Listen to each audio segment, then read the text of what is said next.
가끔 어떤 성공이라고 하는 강좌를 듣거나 교회적으로는 교회 부흥에 대한 세미나를 가끔 들을 때가 있습니다. 듣는 자리에서는요, 모든 사람들이 다 성공할 수 있을 것 같고요, 모든 교회들이 다 부흥할 수 있을 것 같습니다. 그런데 시간을 지나고 나면 뒤돌아 보면, 평가해 보면 모두 성공하지 않습니다. 모든 교회가 부흥하는 것도 아닙니다. 세상의 모든 삶의 원리가 획일적, 그러니까 똑같은 방식으로 적용되어질 수 없기 때문에 그렇습니다. 환경에 따라서, 아니면 어떤 기간이나 어떤 조건에 따라서, 심지어는 사람에 따라서, 지도자나 아니면 구성원의 사람에 따라서 성공이라고 하는 것을 이룰 수도 있고 교회 부흥을 이룰 수도 있고, 그 일 때문에 오히려 교회가 더 어려움을 당하는 교회들도 생겨질 수도 있습니다. 세상의 모든 것은요, 획일적이지 못합니다. 정치하는 사람들이 서로가 자기가 주장하는 바가 맞다라고 말하고요, 저는 가끔 그런 소리 들을 때마다 조금 불편한 그 정치하는 사람들이 말을 들을 수 있는데, 선거에 승리하면 국민의 승리라고 꼭 이런 표현들을 써요. 국민들이 다 똑같은 마음을 품고 있는 것은 아닌데, 제가 정치를 말하고 싶은 게 아니라 세상의 모든 원리는요, 하나로서 이루어질 수는 없다라고 하는 것을 지금 말씀드리고 싶은 겁니다.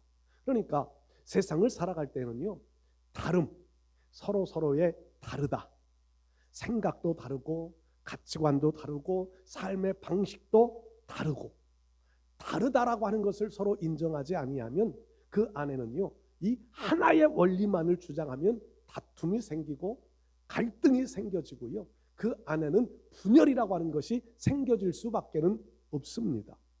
세상의 모든 원리라고 하는 것은 하나로 결정되어 하나로 정의해 나갈 수는 없습니다. 행복이라고 하는 것도 그렇지요. 행복하다라고 하는 이 마음을 사람들마다 다 다른 기준들을 가지고 말합니다. 다 다릅니다. 제가 행복을 느낄 수 있는 것과 여러분들이 행복을 느낄 수 있는 기준은 다릅니다. 물질 중심의, 물질의 많은 가치관을 가지고 있는 사람들은 돈이 많으면 행복할 수 있을 것 같은데, 어떤 사람은요, 돈 많은데도 행복하지 못한 사람도 있습니다. 건강하면 행복할 수 있을 것 같은데 건강한 사람도 행복함을 느끼지 못하고 살아갑니다. 우리 권사님도 입원하셔 수술 받고 오셨지만, 저도 수술을 하고 나서요, 병원에 있을 동안에는요, 마음대로 움직이기만 하는 것도 참 감사하다, 참 행복하겠다. 그런데 마음대로 움직일 수 있는 상태가 되니까는요, 그 모든 것들이 다 잊어버려져요. 이게 사람의 마음이에요. 그러니까 똑같은 마음들을 가질 수 없다는 겁니다. 행복이라고 하는 것도 다양한 조건, 다양한 구성, 다양한 사람들의 생각에 따라 달라질 수밖에 없는 겁니다. 그런데요, 변할 수 없는 한 가지 진리가 있습니다. 변할 수 없는 한 가지 진리. 그것은요, 인간의 불행의 원인들은 하나님을 떠났기 때문이라고 하는 것은 변할 수 없는 진리입니다. 아무리 하나님 없는 삶이 행복을 누리고 평강을 누리고 성공했다 살아가 한다 할지라도요, 그것은 진짜 행복이 아니고 진짜 성공이 아닙니다. 하나님을 떠난 사람들은 지옥에 갈 수밖에 없습니다. 변할 수 없는, 이건 변할 수 없는, 타협할 수 없는 진리입니다. 가장 성공한 사람, 가장 행복한 사람이 누구냐? 예수 그리스도 안에서 구원의 은혜를 입고 천국 백성으로 살아가는 사람들이 가장 행복한 사람인 줄로 믿습니다. 변할 수 없는 진리입니다. 타협할 수 없는 일이에요. 그 누가 뭐라 그래도 우리의 신앙인으로서의 가장 중요한 기준은요, 하나님과의 관계입니다. 성경으로, 목사는 성경이기에 성경으로 말씀을 나누면요, 인간이 불행해진 원인은 하나님과의 관계가 깨어졌기 때문입니다. 하나님에게서부터 멀어졌기 때문입니다. 하나님은 우리의 삶의 진정한 행복을 위하여서, 우리의 삶의 진정한 평안을 위하여서는 하나님께로 돌아오라고 말씀합니다. 옷을 찢지 말고 마음을 찢으며 하나님께로 돌아와라. 하나님을 찾아라. 하나님을 만나라. 그러면 진정한 행복을 알게 될 것이고 진정한 평안을 누릴 수 있게 된다고 성경은 요소요소에서 여러 부분에서 말씀합니다. 인간의 불행의 원인, 아담과 하와의 타락으로 성경은 말씀합니다. 인간이 가장 불행한 것, 하나님의 마음을 몰라요. 하나님의 생각을 몰라요. 하나님의 계획하심을 모릅니다. 그래서 인간은요, 늘 불안하게 살고요, 늘 염려를 가지고 삽니다. 하나님 앞에 서 있는, 하나님 앞에만 가까이 나가는 삶을 산다면 하나님은 우리의 모든 것들을 책임져 주시겠다고 말씀합니다. 호사야서의 말씀에도요, 나는 사람이 아니다. 하나님이 하시는 말씀이 그렇게 말씀하세요. 나는 사람이 아니다. 이 말씀은요, 사람은 시간이 지나가면 변질되고요, 환경이 바뀌어지면 마음도 바뀌어지고요, 사람은 변질되어지고 바뀌어집니다. 그런데 하나님은요, 시간이 지나가도 바뀌지 않으시는 분입니다. 하나님은 아무리 좋은 환경이 되어져도 마음이 바뀌지 않으시는 분이십니다. 그래서 회전하는 그림자도 없다고 말씀합니다. 그 하나님 앞에 돌아와 그 하나님의 사랑의 품에 거하기만 하면 하나님은 우리의 모든 것들을 다스려 주시겠다는 겁니다. 오늘 제가 제목을 고민을 하다가 원하심, 하나님의 영광을 위하여 살아가는 성도들이 정말 중요한 것, 마음속에 품고 있어야 될 것이 뭐냐 하면 하나님이 원하시는 것이 무엇이냐라고 하는 것을 알아야겠다는 마음을 가졌습니다. 하나님의 원하시는 마음이 뭘까요? 오늘 성경 본문의 말씀은 우리가 잘 아시는 말씀이에요. 이스라엘 백성들이 애굽 땅에서 400년 종살이를 합니다. 이제 그 기한이 다 돼가고 하나님이 계획하셨던 기간이 다 되어져 갑니다. 하나님은 이제 그 하나님께서 아브라함에게 약속하셨던 그들의 마음에 소원하고 있는 출애굽의 대역사를 이루기 위한 일들을 진행시켜 가십니다. 그 가운데 하나가 모세를 보내신 거지요. 모세를 애굽에서 출생하게 해서 애굽에서 자라게 합니다. 애굽의 훈련을 다 받았습니다. 그러다가 살인자가 되어 미디안으로 도망갑니다. 40년의 훈련을 또 받습니다. 하나님이 하시는 계획을 이루는 과정들이었습니다. 모세도 모르고 백성들도 모릅니다. 그러나 하나님은요, 하나님의 계획을 가지고 이 모든 일들을 진행시켜 가십니다. 이제 그 모세가 미디안에서의 40년이 차갈 때 그 모세를 부르십니다. 만나 주십니다. 떨기나무 가운데 불이 붙었는데 타지 않아요. 모세가 너무 신비한 광경이라 가까이 가서 좀 봐야 되겠다. 가까이 나가다가 하나님의 음성을 듣습니다. 내가 선 곳은 거룩하니 너의 발에서 신을 벗어라. 이 말씀은 모세로 새로운 삶을 살아가야 될 것을 말씀하시는 겁니다. 그리고 모세에게 말씀합니다. 애굽으로 가라. 가서 하나님의 백성들, 내 백성들을 이끌어내라. 모세는 여러 가지 한 7번에 걸쳐서 못합니다. 못 갑니다. 더 능력 있는 사람을 보내십시오. 더 말 잘하는 사람을 보내십시오. 하지만 하나님의 계획은 바뀔 수 없습니다. 모세를 설득하고 설득하는 과정 속의 한 부분을 우리가 성경의 말씀을 읽었습니다. 너 애굽으로 가서 이스라엘 백성들을 이끌어내라. 내가 너와 함께 있겠다. 그리고 증거, 하나님이 함께 하시는 증거가 뭐냐? 너를 보내신 증거가 뭐냐? 백성들이 이 산에 와서 나를 예배하리라. 모세는 하나님의 계획도 모르고 백성들을 인도할 방법도 없고 그저 미디안 광야에서 40년을 지내가면서 실패자 패배의식 가지고 살아가고 있지만 하나님은 그런 모세를 통하여 하기를 원하시는 일들이 있었습니다. 백성들에게 오늘 우리에게 하시고자 하시는 하나님의 마음을, 하나님이 원하시는 뜻을 알게 하시고자 하는 하나님의 마음이 있습니다.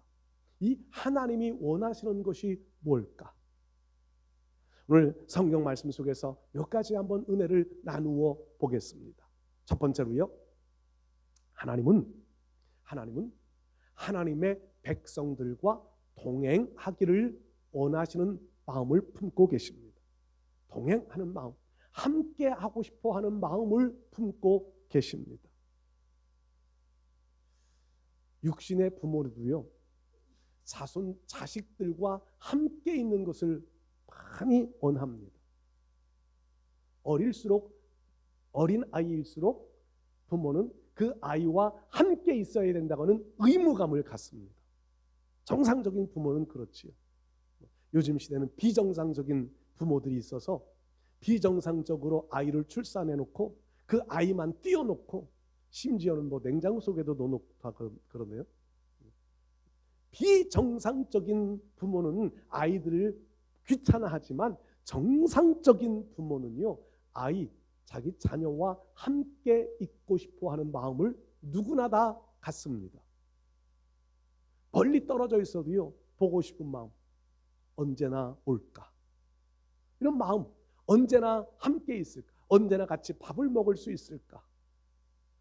부모의 마음은 다 똑같지 않으십니까? 함께 하고 싶은 마음. 육신의 부모들은요, 내 자녀가 나이를 먹어 성장합니다. 장성해 갑니다. 그러면 염려거리가 생깁니다. 언제나 제가 결혼을 하고 언제나 제가 독립할 수 있을까? 이런 마음들을 또 갖습니다. 독립시키고 싶은 마음. 그런데 그 독립시키는 마음이요, 몸은 독립이지만 마음도 독립이 아닙니다. 아무리 나이가 먹어 아이가 자라라서 부모님도 나이가 먹고 아이도 나이가 먹어 정말 노년이 다 되어졌어도요, 그럼에도 그 부모와 그 자녀는요, 마음은 함께하고 싶은 마음들을 언제나 끝까지 버리지 못하고 갖고 있는 것이 부모님의 마음인 것 같습니다. 하나님도 똑같으시다 믿습니다. 하나님의 백성들, 오늘 저와 여러분들과 하나님은요, 영원히 함께하기를 원하십니다. 영원히 버리지 않으시기를 원하십니다. 독립하는 것. 육신의 자녀들은요, 육신의 부모에게서 독립할 수 있습니다. 그런데 하나님의 백성들은 하나님에게서부터 절대로 독립해서는 안 됩니다.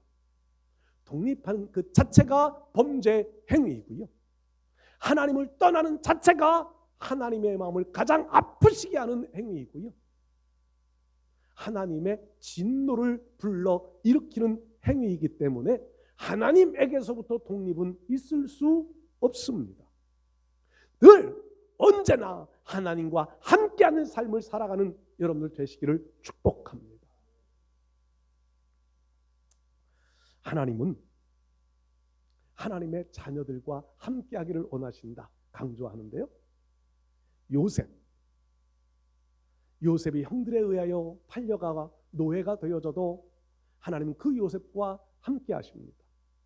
요셉이 감옥에 갇혀도 하나님은 그 요셉과 함께 하십니다. 그 요셉과 함께 하시는 하나님의 마음은요, 요셉의 입장에서 보면 그 하나님을 놓고 싶지 않은 믿음이 있었다고 저는 믿습니다. 하나님이 요셉과 함께 하셨다 하시는 말씀의 의미 속에는 요셉의 믿음이 하나님을 놓지 않고 하나님을 모시고 살아가는 사람이었다는 겁니다. 에녹이 자녀를 낳고 65세에 아들을 낳고 뭔가 새로운 경험을 하면서 하나님과 동행하기 시작합니다.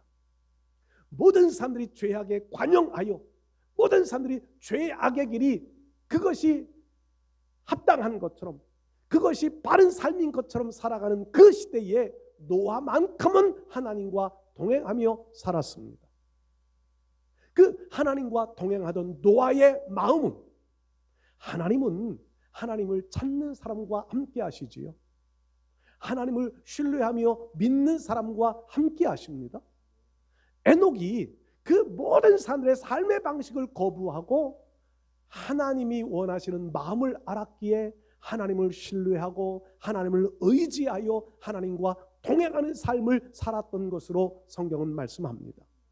그래서 그는요, 다른 사람과 다른 특별한 은혜를 입잖아요. 하나님과 동행하다가 하나님이 그를 데려가심으로 죽음을 보지 않고 하늘로 올라간 사람, 최초의 사람입니다. 하나님이 선언하신 대로 정령 죽으리라. 그 죽음을 피할 수 없는데 에녹은 하나님과 동행하다가 하나님이 그를 데려가심으로 죽음을 보지 않은 제일 첫 번째 사람이 됩니다. 그 에녹을 데려가셨다고 하는 것은요, 이 땅 위에 육신의 몸으로 살던 하나님의 진노받는 세상이 아닌 하나님과 동행하는 사람들이 가야 할 곳이 따로 또 있다고 하는 것을 말씀하시는 것 아니겠습니까?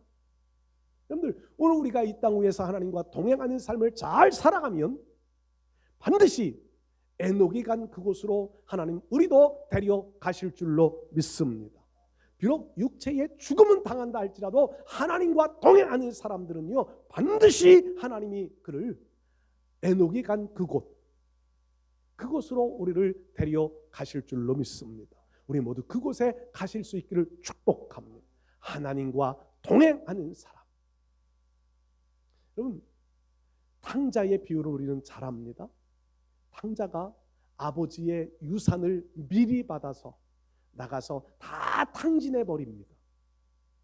먹을 것이 없어 남의 집 종살이를 시작하게 되고요, 먹을 것이 없어 돼지에게 주는 음식을 훔쳐먹는 신세가 되고 맙니다. 그러다가 아버지의 품으로 돌아가려 합니다. 아버지는 멀리서 오고 있는 그 탕자를 봅니다. 그리고는 쏜살같이 달려가서 그 정말 온 몸이 누더기가 되어져 있는 그 아들을 끌어안고 입을 맞추고 그리고 씻겨주고 옷을 갈아입혀주고 동네 사람들을 초청하여 잔치를 베풉니다. 아들의 행위가 바르기 때문이 아닙니다. 아들이 잘했다고 하는 것이 절대로 아닙니다. 거기에 주인공은 탕자가 아니라 아버지예요. 우리가 봐야 할 것은 탕자의 행위가 아니라 아버지의 마음이에요. 그 아버지의 마음은 그렇게 죄악 가운데 가 있던 타락한 탕자일지라도 함께 있고 싶어 하는 마음을 표현하는 것이 비유의 핵심입니다. 그런 죄인일지라도 용서하고 그런 죄인일지라도 받아주고 그런 죄인일지라도 함께 있고 싶어 하시는 아버지의 마음, 이게 우리 하나님의 마음입니다. 우리가 완벽해서가 아닙니다. 우리가 잘해서가 아닙니다. 우리를 예수님의 십자가 보혈로 구원해 놓으신 하나님의 자녀 삼으셨기에 하나님은 지금도 우리와 동행하는 마음을 변하지 아니하고 지금도 그 마음을 가지고 살아가시는 줄로 믿습니다. 여러분들, 하나님의 마음을 우리가 안다면 이 하나님과 동행하는 삶을 잘 지키며 살아가야 할 줄 믿습니다. 하나님은요, 하나님의 사람들을 부르실 때마다 아브라함을 부르시고 이삭에게 비전을 주시고 야곱을 지키시겠다고 약속하시고 여호수아를 강하고 담대하라 말씀하실 때 그때마다 반복해서 하시는 말씀이 그거예요. 내가 너와 함께 하겠다. 내가 너와 함께 있겠다. 내가 너를 떠나지도 아니하고 버리지도 아니하고 내가 너와 함께 있겠다. 하나님의 마음은 이런 마음을 가지고 지금도 우리를 품고 계시는 줄 믿습니다. 그렇다면 오늘 저와 여러분들은 절대로 하나님의 마음에서 멀어지는 일이 없고 하나님의 뜻에서 멀어짐이 없는 삶을 살아가시기를 바랍니다. 하나님은 이스라엘 백성들 애굽에 종살이 하고 있는 이스라엘 백성들이지만 그들과 함께 있기를 원하셨습니다. 패배의식 가지고 지금 미디안에 도망가 살고 있는 모세이지만 하나님은 그 모세와 함께 하시겠다고 약속하십니다. 우리가 죄인으로 살아왔지만, 우리가 실패자의 길을 걸어온 것 같지만, 그럼에도 하나님은 지금도 우리와 함께하고 계신 줄 믿습니다. 함께하기를 원하시는 하나님의 마음. 두 번째로요, 하나님이 정말 원하시는 것은요, 우리를 자유롭게 하기를 원하십니다. 자유라고 하는 것은 여러 가지로 정의할 수 있을 거예요. 정치를 하는 사람들이 말하는 자유. 우리나라도 여당, 야당이 극렬한 대립, 이런 사상적 대립이 이전에 없던 사상적 대립을 지금 하고 있다고, 우리나라는 지금 아주 국민들도 반으로 나누어져 있다고 이렇게 말을 하는데, 여에서 말하는 자유, 야에서 말하는 자유, 뭐가 자유일까요? 제가 정치 말하고 싶은 건 아니라 그랬습니다. 그들이 말하는 자유는 말함에 따라 달라집니다. 그들이 말하는 자유는요, 누가 지도자냐에 따라서 달라집니다. 그냥 우리가 좀 살아가는 데 있어서 좀 편안하게 살게 해주는 것, 그렇다고 해서 온전한 자유가 이루어질 수 있을까요? 경제인들이 말하는 자유는 돈 많이 가지고 살면 자유인 것으로 말합니다. 사상가들이 말하는 자유, 뭔가에 얽매이지 않고 살아가면, 내가 뭔가에 묶이지 않고 살아가면 자유인 것처럼 말합니다. 근데 그게 진정한 자유일까요? 자유라는, 제가 학교 다닐 때 배웠던 자유라는 단어는요, 법의 테두리 안에서 마음껏 살 수 있는 것, 속박받지 않는 것이 아니에요. 내가 하고 싶은 대로 하는 게 아니에요. 법의 테두리 안에서 살아가는 것.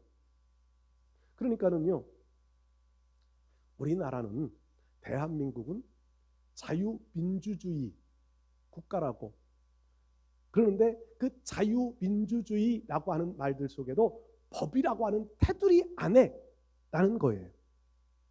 저 북한에서는 무슨 국가라고 그러지?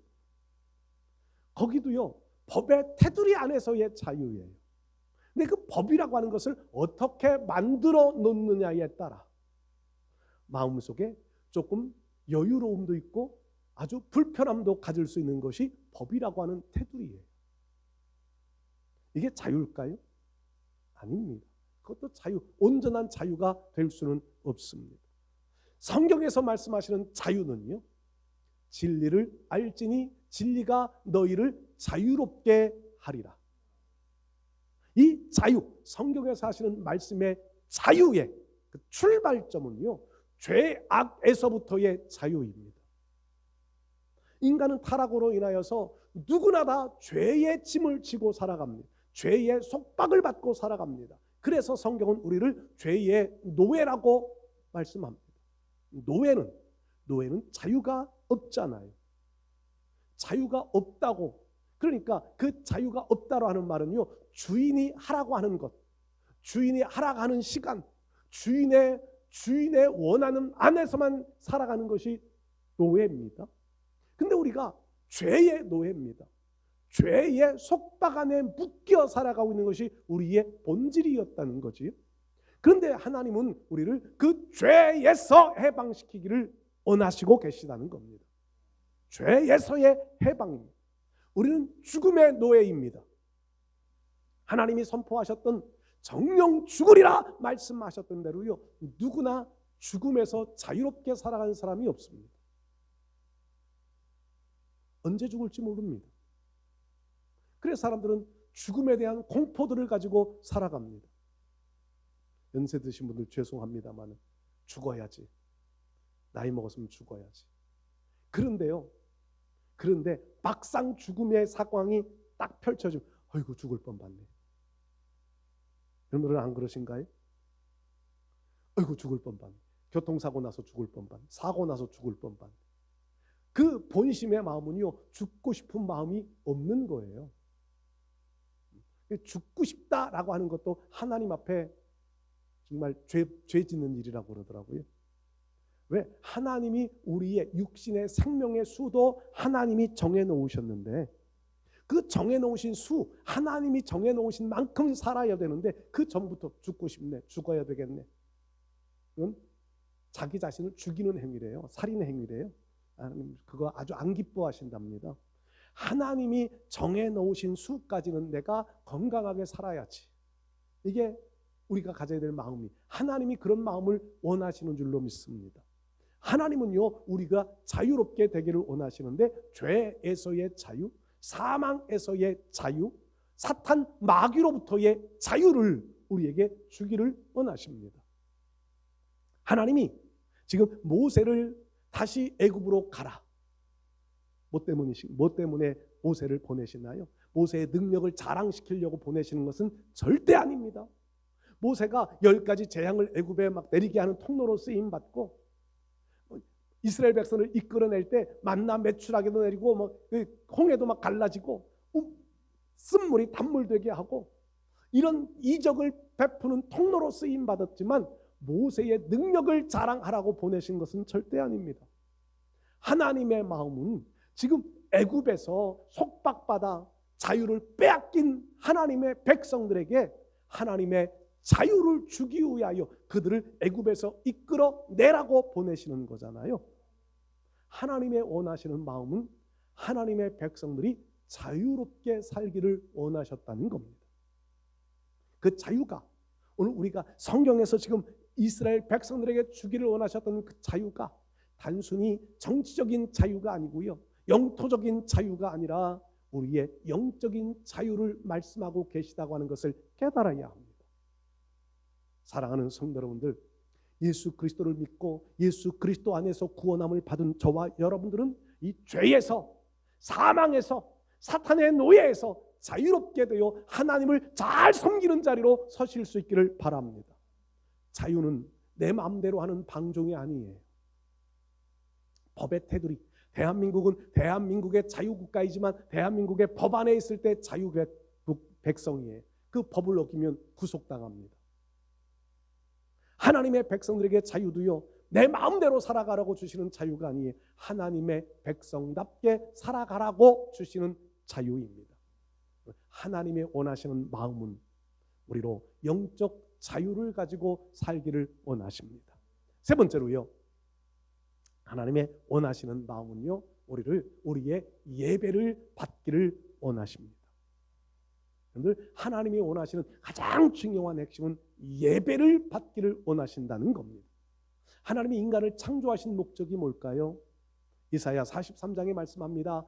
이 백성은 내가 나를 위하여 지었나니 나의 이름을 찬송하게 하려 함이라. 찬송 자체가 예배입니다. 하나님이 인간을 지으신 목적 자체가 찬송 예배입니다. 예배를 잘 드리는 것, 이게 하나님의 백성다운 모습을 지켜가는 겁니다. 오늘 9절 말씀에 정확하게 하나님은 그렇게 말씀하세요. 이 백성들이 이곳에 와서 나에게 예배하리라. 시내 산에서 하나님 앞에 예배하게 하겠다. 하나님이 정말 원하시는 마음은 예배를 받기를 원하시는 겁니다. 애굽에서 종살이 하는 동안에 백성들이 예배할 수 있었을까요? 그 당시의 표현으로 제사 드릴 수 있었나요? 못했습니다. 그래서 모세가 바로에게 가서 처음으로 하던 말이 뭐냐 하면 내 백성들로 하나님께 제사 드릴 수 있게 해달라. 거부당합니다. 처음에는 거부하던 바로가 예배해라. 그런데 바로의 조건은 이 땅에서 해라. 모세는 아니 우리가 광야로 나가서 2, 3일 길을 가서 예배하겠습니다. 못 간다. 사탄은 우리의 예배를 못하게 가로막는 역사들을 지금도 합니다. 하나님은 하나님의 백성들로부터 예배 받기를 원하십니다. 그래서 애굽으로 돌아가서는 안 되는 거예요. 이스라엘 백성들은 애굽으로 돌아가면 예배 자체를 또 못해요. 그래서 애굽으로 돌아가서는 안 되는 겁니다. 단순히 가나안 땅으로 가야 하는 것이 목적이 아니라 그곳에서 하나님께 바른 예배, 자유로운 예배를 드려야 하기 때문에 그 땅으로 가야 하는 겁니다. 하나님은 예배 받기를 원하십니다. 그런데 모두의 예배를 다 받으시는 것은 아닙니다.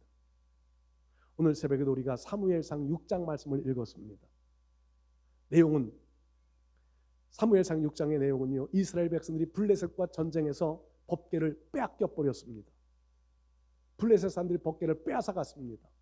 법궤에서 능력이 나타나 다곤신이 엎드려지고 팔다리 머리가 깨지고 그 법궤를 쳐다보는 사람들이 죽고 법궤가 가는 곳마다 재앙이 나타납니다.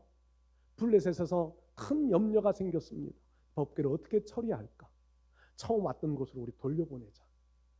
돌려보내는데 어떻게 돌려보내야 되느냐? 그들은 그들 나름대로의 제사 의식을 찾습니다. 속죄제를 드려야 한다. 속죄제를 어떻게 드릴까?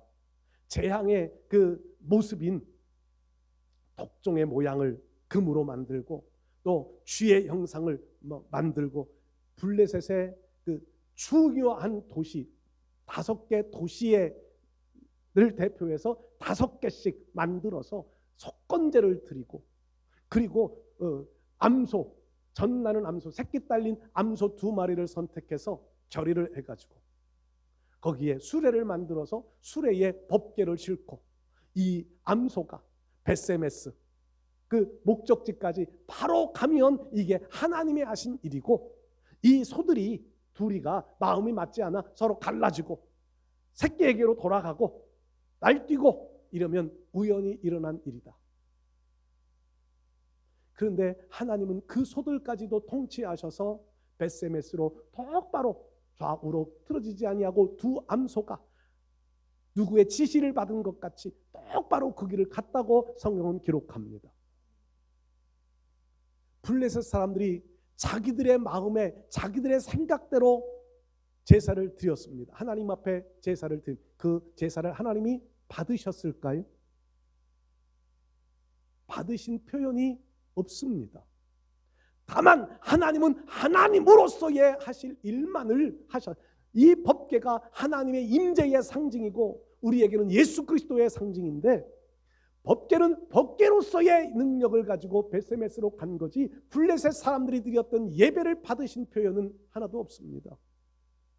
가인과 아벨이 예배를 드립니다. 하나님은 가인의 예배에 관심을 두지 않으십니다. 아벨의 예배만 받으십니다. 오늘 우리의 마음, 우리의 삶도 마찬가지요. 수많은 예배를 드립니다. 그런데 그 모든 예배를 하나님은 받으시는 것이 아닙니다. 때로는 사사기의 말씀대로 자기 소견에 옳은 대로의 예배를 드릴 때가 너무 많습니다. 그런 예배 하나님이 안 받으시는 거예요. 블레셋 사람들의 예배를 안 받듯이 안 받으시는 겁니다. 정말 하나님 받으시는 예배는 뭘까요? 그 예배는요, 우리 안에 참된 믿음 가진 예배입니다. 하나님을 경외하는 믿음, 하나님 함께 하시는 하나님을 신뢰하는 믿음, 우리의 예배를 받기를 원하시는 그 하나님 앞에 영과 진리로 드려지는 예배, 예수님 내 안에 모시고 그 예수님의 십자가의 구원의 은총을 감사하면서 드려지는 예배, 이 예배를 하나님은 지금도 받으시는 줄 믿습니다. 이런 예배자들을 지금도 찾고 계시다고 요한복음에는 말씀하고 있습니다. 예배의 승리자, 주보에도 제가 그런 글을 기록해놨는데 예배의 승리자가 인생의 승리자가 될 수 있습니다. 믿음의 사람들에게는 특별히 그렇습니다. 하나님이 흠양하시는 예배를 드리는 사람들은요, 하나님이 그의 인생을 책임져 주십니다. 솔로몬이 감동되어지는 1,000문제 드렸다가 그의 인생을 하나님이 책임져 주셔요. 예배자는 예배가 하나님이 흠양하시는 예배로 드릴 때 우리의 인생은 완전히 새로워지는 역사들을 보게 될 줄로 믿습니다. 하나님이 원하시는 것은 우리가 드려지는 예배를 받기를 원하십니다. 아무 예배나 받으시는 게 아니라 믿음의 예배를 받기를 원하십니다. 사랑과 헌신이 담긴 예배를 받기를 원하십니다. 히브리서에 있는 말씀대로라면요, 입술에 찬양의 제사를 받기를 원하십니다. 여러분들 바른 예배자가 되셔서 하나님이 원하시는 마음을 흡족하게 해드릴 수 있는 삶 살아가시기를 축복합니다. 하나님은 과거나 지금이나 미래에도요 동일하게 하나님 변하지 아니하고 우리에게 원하시는 마음은 우리와 동행하기를 원하시는 마음 변하지 않으십니다. 우리를 죄악에서부터, 우리를 사탄 마귀에서부터 사망에서부터 자유롭게 하기를 원하시는 마음은 변하지 않으십니다. 하나님의 백성들로부터 예배받기를 원하시는 하나님의 마음은 변하지 않으십니다. 이 하나님의 마음을 알아 하나님의 마음을 기쁘시게 해드릴 수 있는, 하나님께 영광만 돌려드릴 수 있는 우리 모두 되시기를 주의 이름으로 축복합니다.